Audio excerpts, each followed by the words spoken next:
या देवी सर्वभूतेषु मातृरूपेण संस्थिता। नमस्तस्यै नमस्तस्यै नमस्तस्यै नमो नमः। नमस्कार दोस्तों, श्री माँ ज्योतिष कार्यालय यूट्यूब चैनल में आप सभी का हार्दिक हार्दिक स्वागत है। दोस्तों, प्रत्येक जातकों के मन में ऐसा प्रश्न रहता है कि मेरा आने वाला वर्ष कैसा रहेगा, मैं अपने बिजनेस में सफल रहूँगा या नहीं रहूँगा। प्रत्येक विद्यार्थियों के भी मन में यह प्रश्न रहता है कि जो मैं स्टडी में आगे बढ़ने वाला हूँ उसमें सफल रहूँगा या नहीं, या ऐसा कहे कि परिवार में किसी भी प्रकार की समस्या तो नहीं आएगी, या वैवाहिक जीवन हमारा कैसा रहेगा। ऐसे कई सारे प्रश्न हमारे जीवन में हमें रहते हैं।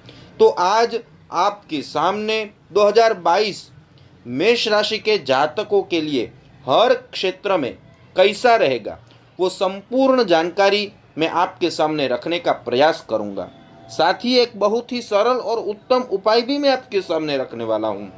दोस्तों, करियर से मैं शुरुआत करूंगा और बीच बीच में अन्य विषय के बारे में भी बात करूंगा। आपकी शिक्षा कैसी रहेगी, पारिवारिक समय कैसा रहेगा, हर बात मैं आपको कहूंगा। दोस्तों, 2022 आपके लिए मिश्रित परिणाम देने वाला है, साथ ही कई सारी प्रतिकूल स्थिति भी उत्पन्न करने वाला है, कुछ मौके भी देने वाला है। जहां आपको निष्फलता प्राप्त होगी वहां कुछ महीने के बाद आपको सफलता भी अच्छी प्राप्त हो सकती है, लेकिन आपको सावधानी रखनी भी बहुत ही जरूरी है। 2022 में आपको कहाँ सावधानी रखनी है, उसमें सरलता के हेतु ज्योतिष शास्त्र में हमें बहुत ही मदद मिल सकती है। कौन से महीने में सावधानी रखनी चाहिए, कहाँ आपको सफलता मिल सकती है, वो सारी बातें हमें ज्योतिष शास्त्र के माध्यम से पता चल सकती है। दोस्तों, ये साल आपके लिए अच्छा तो रहेगा, लेकिन कुछ परेशानी बढ़ सकती है। कहाँ बढ़ सकती है वो भी कहूँगा। सबसे पहले करियर के बारे में मैं बात करूँ तो 10वें भाव में शनिदेव की उपस्थिति है, वो आपके लिए आशीर्वाद रूप है। साथ ही बृहस्पति आपको आनंदमय करने में मदद करेंगे। थोड़ी सी शिक्षा की मैं बात करूं तो शिक्षा के क्षेत्र में आपको परेशानी आ सकती है, लेकिन साल के अंत में परीक्षा में सफलता दिलवाने में बहुत ही अच्छा काम करेगा। विदेश में जो अभ्यास कर रहे हैं उसकी इच्छा जरूर पूरी होगी। अप्रैल और सितंबर मास में आपको अपने ऊपर नियंत्रण रखना बहुत ही जरूरी है, और नवंबर के समय में जो आपने नियंत्रण रखा था उसमें आपको सफलता प्राप्त होगी। कुछ मास हैं जिसमें आपको पढ़ाई में ध्यान देना है, अपने मन को काबू रखना है, अन्य जगह पर नहीं लगाना है, या ऐसा कहा जाए कि ऐसे लोगों के साथ मित्रता नहीं करनी है जो आपकी पढ़ाई में अवरोध उत्पन्न कर रहा हो। यदि आप पढ़ाई में ध्यान नहीं देंगे तो मुझे लग रहा है कि आपकी पढ़ाई में बड़ी ही परेशानी आ सकती है, आपको निष्फलता प्राप्त हो सकती है। आपके जो उत्तम क्रमांक आ रहे थे उसमें भी कमी आ सकती है। इसलिए मेरे स्टूडेंट बंधुओं के लिए नवंबर तक जो समय है उसमें संपूर्ण ध्यान देना होगा। पहले 3 मास में आपको अच्छी सफलता मिलेगी। मार्च से 3 मास आगे आपको ध्यान देना थोड़ा जरूरी है। दोस्तों, अब मैं करियर की बात करूं तो जो आप मेहनत करते हैं उसमें आपको मेहनत का फल कम मिल सकता है, लेकिन आपको घबराने की ज़रूरत नहीं है। आपको आपकी मेहनत करते रहना है। कार्यक्षेत्र में संपूर्ण ध्यान आपको देना है।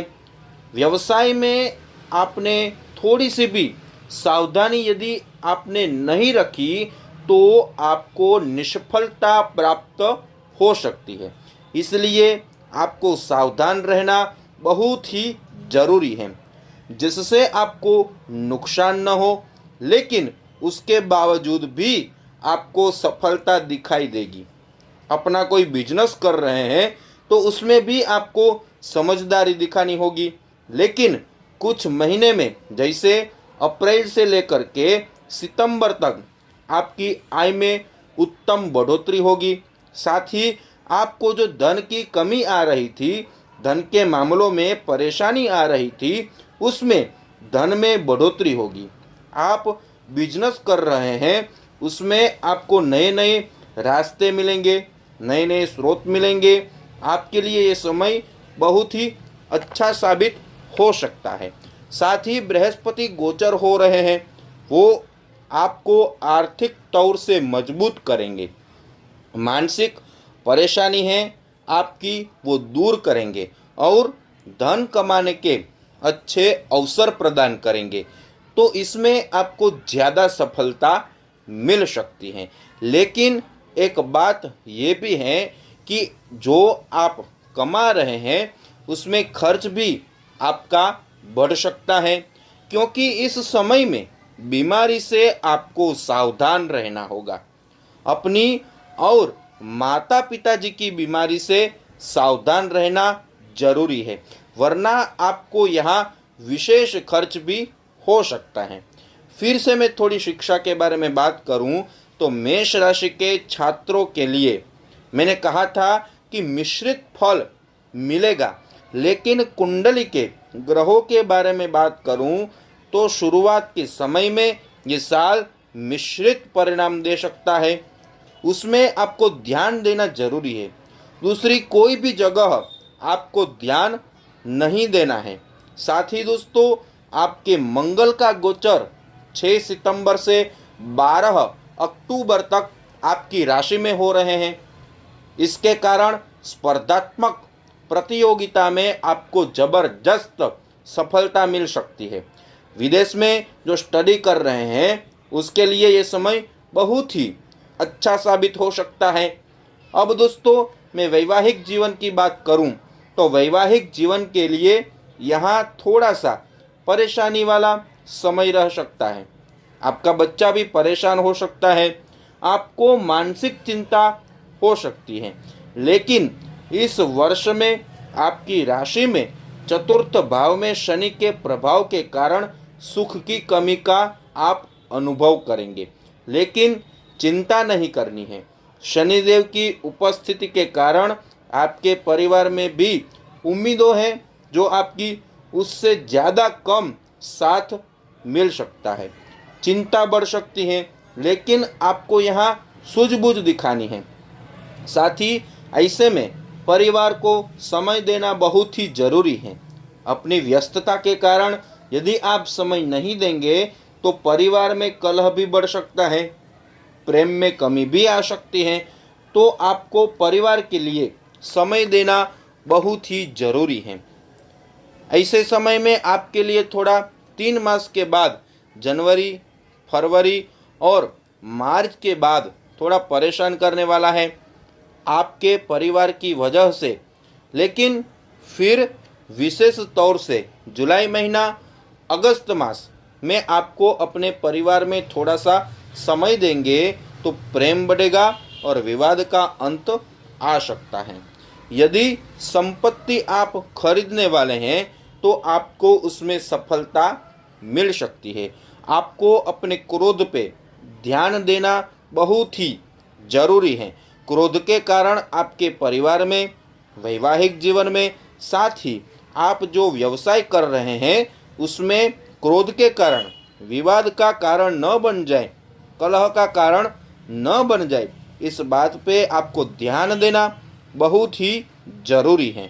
साथ ही विशेष रूप से दोस्तों, आपको सितंबर के मध्य भाग में जीवन साथी के साथ थोड़ा ज़्यादा समझना होगा, उसकी बात को समझना होगा, उसके विचारों को समझना होगा, तब ही आपका प्रेम बढ़ सकता है। फिर नवंबर मास का समय बहुत ही अच्छा हो सकता है। दिसंबर मास में आप घूमने फिरने के लिए समय के दे सकते हैं। दोस्तों, प्रेमी के बारे में बात करूं तो जो 2 लोग प्रेम कर रहे हैं उसके बीच थोड़ा तालमेल में कमी आ सकती है। साथ ही थोड़ा सोच समझकर आगे बढ़ना होगा, तब आपका समय अच्छा साबित हो सकता है। दोस्तों, आपके सामने मैंने मेष राशि के जातकों के लिए हर एक बात रखने का प्रयास किया है। अब उपाय आपके सामने मैं रखने वाला हूँ। आपको उपाय क्या करना है, कैसे करना है, तो मंगलवार के दिन आपको लाल वस्तुओं का दान करना है, मंगलवार का व्रत करना है, साथ ही 11 हनुमान चालीसा का आपको पाठ करना है। दोस्तों, ऐसा करेंगे तो आपको इसका जरूर से भगवान की कृपा दृष्टि से उत्तम फल प्राप्त होगा। दोस्तों, ऐसे ही मैं आपके सामने प्रत्येक राशि के बारे में संपूर्ण जानकारी रखने का प्रयास करूंगा। आपको ये वीडियो पसंद आया हो तो ज़रूर से लाइक का बटन दबा दीजिए।